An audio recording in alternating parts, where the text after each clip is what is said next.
بسم اللہ الرحمن الرحیم۔ السلام علیکم ناظرین، دین دنیا چینل میں آپ کو خوش آمدید کہتے ہیں۔ لوگ مڈل مین کے ذریعے نوکری حاصل کرتے ہیں یا سفارش کے ذریعے نوکری لیتے ہیں۔ یہ طریقہ آج کل بہت عام ہے کہ کسی بھی ہائرنگ فرم کو چند ہزار روپے دے کر اپنی پسند کی جگہ پر نوکری حاصل کر لی جائے۔ جن لوگوں کو اس چیز کا پتہ ہے ان کو تو فائدہ ہوتا ہے، مگر بہت سے ایسے کوالیفائڈ لوگ ہوتے ہیں جو اسی جگہ پر نوکری حاصل کر سکتے ہیں جہاں پر ایک سفارشی کی بھرتی ہوئی ہے۔ ایسے لوگوں کی کمائی کیا حلال ہے یا حرام، اور کیا مڈل مین یا کسی فرم کے ذریعے کسی جگہ نوکری حاصل کرنا اسلام کے عین مطابق ہے؟ اس سے بہت سے لوگوں کی حق تلفی بھی ہوتی ہے۔ ناظرین، یہ سوال ایک ملیشین طالبہ نے ڈاکٹر ذاکر نائک سے کیا تھا جو آپ کا لیکچر سننے کے لیے آئی تھی۔ یہ سوال اتنا اہم اور آج کل کے دور میں ایسا فٹ بیٹھتا ہے کہ ایک گھریلو مسئلہ لگتا ہے، خاص طور پر پاکستان، بھارت، بنگلہ دیش اور سری لنکا سمیت ایشیائی ممالک میں بہت عام پریکٹس سمجھی جاتی ہے کہ سفارش کے ذریعے نوکری لی جائے یا پھر کسی کو پیسے دے کر۔ اس سے روزانہ نہ جانے کتنے دل اور امیدیں ٹوٹ جاتی ہیں۔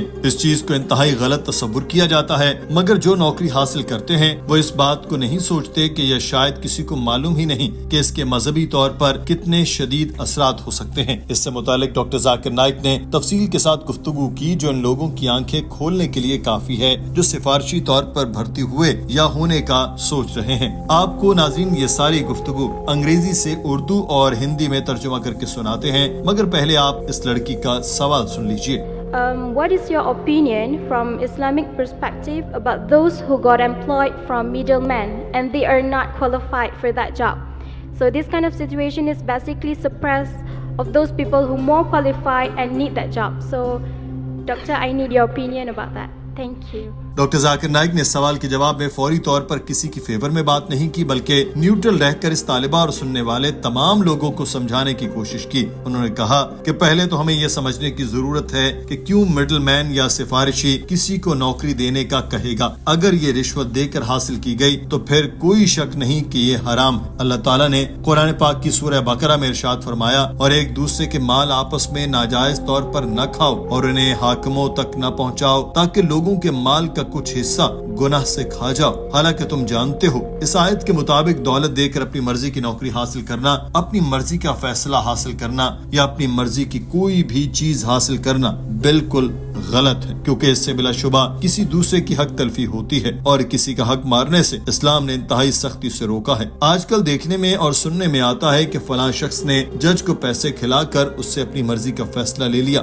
یا پھر کسی پٹواری کو پیسے دے کر زمین میں کوئی رد و بدل کرا لیا، ملکیت تبدیل کرا لی، یا کوئی بھی ایسا کام کر لیا جس سے دوسری پارٹی کو نقصان ہو، چاہے مالی طور پر یا جذباتی طور پر۔ یہ ہرگز درست نہیں ہے۔ لیکن رشوت صرف پیسے کی نہیں ہوتی، بلکہ کوئی کام نکلوانے کے لیے کسی کا کام کرا دیا جائے تاکہ اس کو فیور ملے اور وہ ہمارا کام کر دے، یہ بھی غلط ہے۔ اور یہ بھی غلط ہے کہ اگر کسی کے پاس کوئی اختیار ہے تو اس اختیار کو اپنے کام نکلوانے کے لیے استعمال کرے، کسی کو ڈرا دھمکا کر اپنا کام نکلوائے یا کسی پر دباؤ ڈال کر اس سے اپنا کام کرائے جس کی قانون میں کوئی گنجائش نہیں، نہ یہ شریعت میں بھی حرام ہے۔ ڈاکٹر ذاکر نائک نے کہا کہ اگر سفارشی یہ دیکھتا ہے کہ فلاں نوکری کے لیے 80 نمبر چاہیے مگر وہ سفارش کے لیے آیا ہے، اس کے 60 ہے مگر کام چل سکتا ہے، یا پھر نمبر کم ہے اور تجربہ اور قابلیت زیادہ ہے، یا پھر کوئی بہت ہی غریب ہے تو سفارش کرنے والا اس کو نوکری دلا دیتا ہے، تو یہ صورتحال میں ٹھیک کہلائے گا۔ ہر سفارش کو غلط نہیں کہہ سکتے۔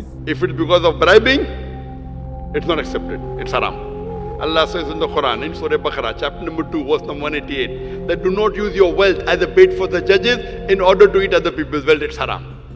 Maybe the middleman felt, okay, this person qualified, okay, he gets 80 marks, he gets 60 marks, but the 60% marks has a more requirement of a job, he may be more poor, and if he does that as a favor, depending upon the reason, you can't give a blanket rule. Doctor Zakir Naik نے بتایا کہ کچھ role ہیں جن کو کوئی بھی اوپر نیچے کر لے تو کوئی بات نہیں، مگر یہ اس پر منحصر ہوتا ہے کہ شریعت کا کوئی قانون نہ ٹوٹے، اور اگر وہ کسی رشتہ دار کو نوکری دے تو غلط ہے۔ اگر رشتہ دار کام کرنے والا ہے اور محنتی ہے تو کوئی حرج نہیں، لیکن اگر رشتہ دار آلسی اور ہڈ حرام ہے مگر پھر بھی وہ اس کو نوکری دے دیتا ہے تو غلط ہے۔ ہو سکتا ہے کہ سفارش کرنے والا سوچے کہ فلاں شخص کو نوکری کی زیادہ ضرورت ہے، اگر اس کو نوکری نہ ملے تو ہو سکتا ہے کہ اس کے اہل خانہ بھوک کا شکار ہو جائے، کوئی سانحہ ہو جائے جائے فلاں شخص کے گھر 10 کھانے والے اور کمانے والا کوئی نہیں، تو اس صورت میں یہ چیز ٹھیک ہے۔ وجوہات کئی ہو سکتی ہیں، ہم یہ نہیں کہہ سکتے کہ جب بھی سفارشی کے ذریعے کسی کو نوکری ملے تو وہ غلط ہی ہوگی۔ وہ سفارشی کون ہے، اس نے سفارش کیوں کی، یہ اہم ہے۔ ہمیں کسی کے بارے میں کوئی بھی رائے قائم کرنے سے پہلے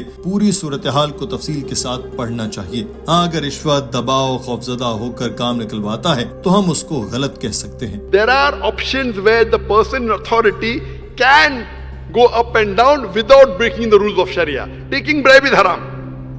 If he gives it because he's a relative, no. If maybe he's helping, okay, this person requires the job much more. If I don't give a job, his family will die. He has got 10 people in his family. There may be X, Y, Z reason. So you cannot give a blanket rule that, okay, fine, a middleman comes. So who is that middleman is important? Why did he do important? You have to make everything clear. Doctor Zakir Naik نے بتایا کہ اکثر ایسا ہوتا ہے کہ ہمارے پاس بھی کئی لوگ آتے ہیں اور نوکری مانگتے ہیں، ہم پھر بھی اس کو نوکری دے دیتے ہیں۔ کبھی کوئی شخص کسی کو لے کر آ جاتا ہے کہ اس کو نوکری چاہیے، اس کے پاس کوئی کام نہیں ہے، ہم اس کو کہتے ہیں کہ ٹھیک ہے تم بھی کام کر لو، ہماری نیت صاف ہوتی ہے اور اعمال کا دار و مدار نیتوں پر ہی ہوتا ہے۔ لیکن اگر نوکری حاصل کرنے والا سارا دن فارغ بیٹھا رہے اور کوئی کام نہ کرے تو اس کی نیت خراب ہے، مگر ہماری نیت کی وجہ سے ہم پر کوئی سوال نہیں اٹھایا جائے گا، یہ ہماری طرف سے صدقہ تصور ہوگا۔ میں نے اگر کسی شخص کو نوکری دی اور دوسرا آ کر کہے کہ میں اس نوکری کے لیے زیادہ کوالیفائڈ تھا، تم نے مجھے کیوں اس جگہ نہیں رکھا، تو میں اسے بتاؤں گا کہ بھائی میں تو صدقہ خیرات کر رہا ہوں اس کو نوکری دے کر۔ Like many times people come to us for job and we don't have vacancy. We give him, okay, fine, work. And he's sitting full day doing nothing. What are we doing? We are helping, doing charity. Another person comes, okay, why didn't I get a job? Arey Baba, I gave charity to him. Instead of giving money, he's sitting and doing nothing. We don't require help, but we're keeping him.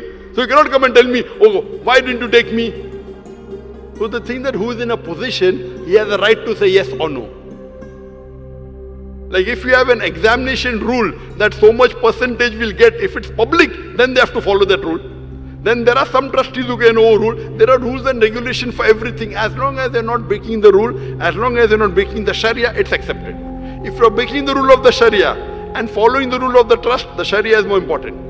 Doctor Zakir Naik نے اس طالبہ کو بتایا کہ جس کے پاس اختیار ہے اس کے پاس یہ حق بھی ہے کہ وہ کسی کو ہاں اور کسی کو نہ بولے، کسی کی بات مانے اور کسی کو انکار کر دے، مگر اس کا دار و مدار اس کی نیت پر ہوگا۔ اگر کسی نوکری کے لیے باقاعدہ کوئی اشتہار دیا جائے جس میں اعلان کیا گیا ہو کہ اس نوکری کے لیے اتنے فیصد نمبر لینے پڑیں گے، یہ قابلیت ہونی چاہیے، اور پھر اگر کوئی یہ سارے رول نظر انداز کر کے کسی کو نوکری دے یا کوئی نوکری لے تو نوکری دینے والا نوکری لینے والا دونوں ہی حرام کام ہے۔ جب تک کوئی ملکی قانون نہ ٹوٹے یا شریعت نہ ٹوٹے، سفارش کرنا ٹھیک ہے، مگر رشوت ہر صورت میں غلط ہے۔ ناظرین، آج کی ویڈیو کے بارے میں آپ کی رائے کیا ہے؟ کامنٹ سیکشن میں ضرور آگاہ کیجیے۔ اپنا خیال رکھیے۔ اللہ حافظ۔